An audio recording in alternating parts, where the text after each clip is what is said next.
Ladies and gentlemen, what you need to hear is that if your mid-back hurts, it is all your fault. And yes, I know that is blunt, but the truth is, barring a car crash or some sort of freak accident and injury, if you are sedentary and your mid-back hurts, it is all your fault right now. Because if you're not doing anything right now to keep it strong, healthy, and mobile, then imagine what it can be like if you just do the 3 steps in this video. Now, I'm gonna help you fix it here in just 3 steps. So if you have mid-back pain right now, make sure you follow all 3 steps. But if you just wanna get into the more fun stretching, mobility, and strengthening exercises, skip forward to that section, because especially section 3 is my favorite here and why I'm kind of making this video in the first place. You're only gonna watch one section, watch that 3rd one. But if you have mid-back pain right now in this moment, you're gonna want to watch all 3 steps. All right, so if you're in mid-back pain right now, what you need to understand is the reason we are here to begin with is because your muscles have fallen into atrophy and imbalance. So you have muscle tension that's built up in a few predictable areas and also muscles that have been weak and lacking in strength and endurance in other predictable areas. This likely came about just from sitting with poor posture over years, decades, or a long period of time. Mid-back pain can also happen from one high impact event, like maybe you went to lift a couch or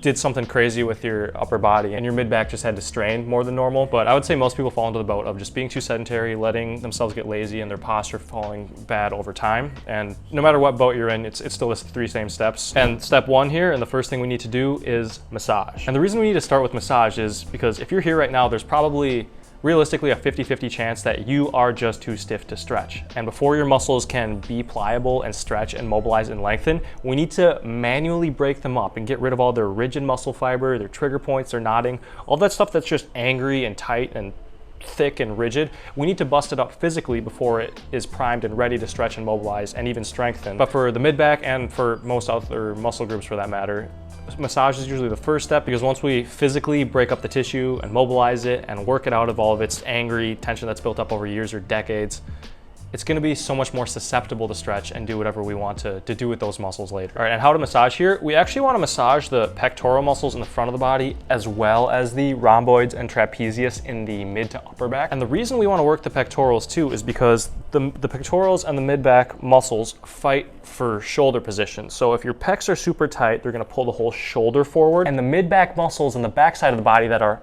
also connected to the shoulder are gonna strain when this pulls forward. So if you can imagine, our pecs are super tight here, our mid-back muscles are strained, they're lengthened, they're not in their optimal position.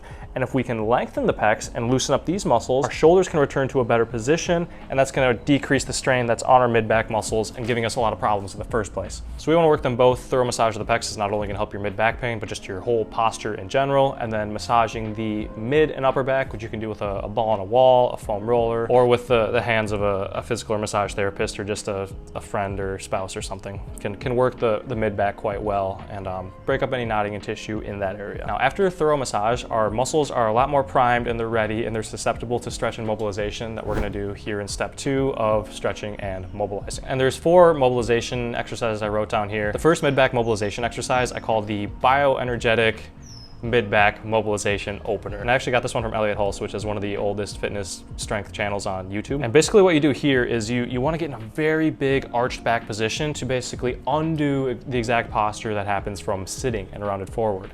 And when we get into this position, we want to take deep breaths into our belly so that our body gets used to being into this position and can calm down in this position. Because if we're just tense and just fighting this position, like, we're not gonna get a lot of benefit from it. But if we can learn to breathe deep in this position, not only are you gonna oxygenate yourself better because you're breathing through deeply into your whole body, but you're also gonna have a lot better posture and fix your mid-back problems along with it. The second exercise you can do for this is kind of a variation of the same thing, but it's called the ATG pullover. I took this one from Ben Patrick, but it works quite well. You grab a dumbbell and you go on a bench and basically do a pullover in this fashion, which really opens up the pecs and kind of the whole mid-back in general. You're probably gonna feel a pop or a crack doing this the first time, but it's quite nice. I'll give him credit for that one. The third thing you can do for mid-back mobilization is what I call the shoulder rotation with a stick. So we're gonna grab a broomstick, hockey stick, anything of that nature, and we're just gonna rotate back and forth.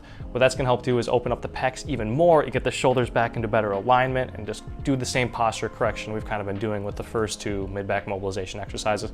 All of them are cut from the same cloth and doing the same thing here. We're trying to open up the chest this way. And this is gonna give us better posture, it's gonna give us better energy, and it's gonna give us less mid-back pain. So you're getting a whole bunch of benefits for doing this for free if you're just doing these exercises in a row. The fourth thing you can do is a mid-back twist variation. I've done this a bunch of times on this channel already, but the mid-back twist on all fours is probably the easiest you can do.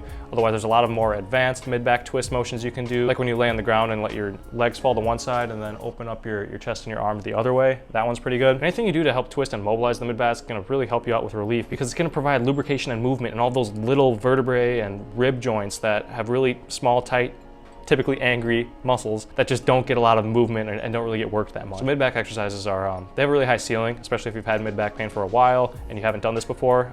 Doing this, it's gonna be really tough at first, but after you do it thoroughly for maybe 5, 8, 10 sets over maybe a day or two, you should feel a really big difference. And in terms of scheduling these exercises in, I would actually just go through all 4 exercises here and then do them in a 2 to 3 round circuit. After doing that, you'll probably notice you respond best to maybe 1 or 2 or 3 of them, and then that's what you can double down on in the future to just help correct your mid-back pain as it comes up. Or if you feel maybe 40% better after doing the whole circuit and you realize that most of your benefit came from 1 or 2 exercises, like you can just stick with those in the following days to help get you relief. All right, lastly, strengthening. And this is the most fun part for me because this is what I actually enjoy doing the most. And this is also why I don't have a ton of sympathy for mid-back pain, because I know if you were doing all of these exercises like I do it, you would also be impervious to mid-back pain. And now some of these might be out of your reach, some of these might be more advanced than you're ready for. I've been strength training off and on for about 10 years, so you might be able to not do all of these, but do what you can and try to work up to the levels I'm showing you here. There are 5 mid-back strengthening exercises I'm going to talk about, and number 1, and the biggest and the best, is the bent over row. Now, this is the mother of all back exercises in general. Nothing is going to light up the entire back more, from the lower back to the mid-back to the upper back to the trapezius.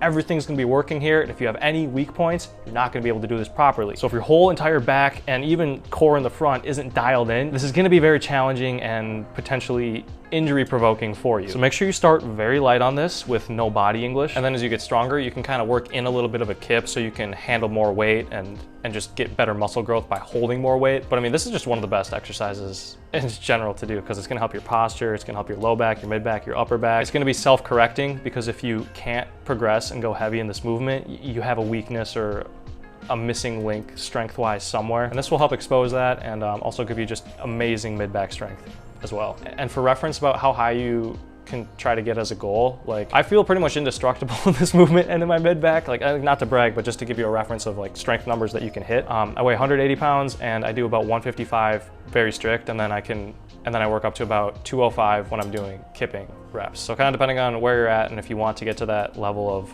mid-back and kind of just overall back strength and a high level of stability and protection, those are pretty good numbers to shoot for, I would say. Number 2, the second strengthening exercise is the machine row. Now this is the easier, more general, more user-friendly version of the bent over row. You're working the same muscles in the mid and upper back without the stability and kind of the strain on the lower back. So you're stressing the same muscles, but it's just a lot less risky. So if you've never done a bent over row, don't tell anyone that I told you to do it, and just proceed it with your own risk in mind.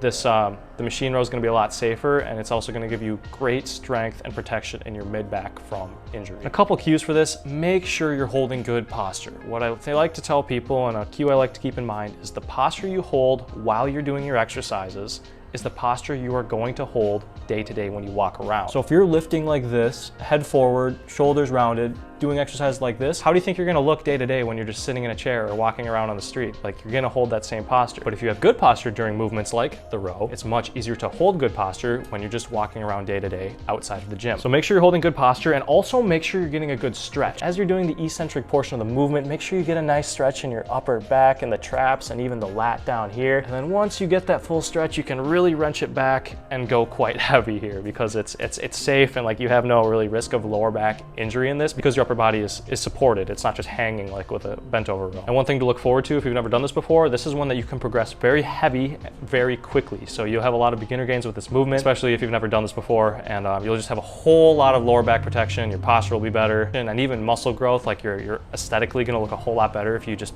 work this exercise in 2, even 3 times a week. You really can't do too much of it. The third exercise for mid-back strength is the lat pull down. And before you chirp me for having this over pull-ups, just give me a second to explain. Most people do pull-ups with poor upper back and neck posture.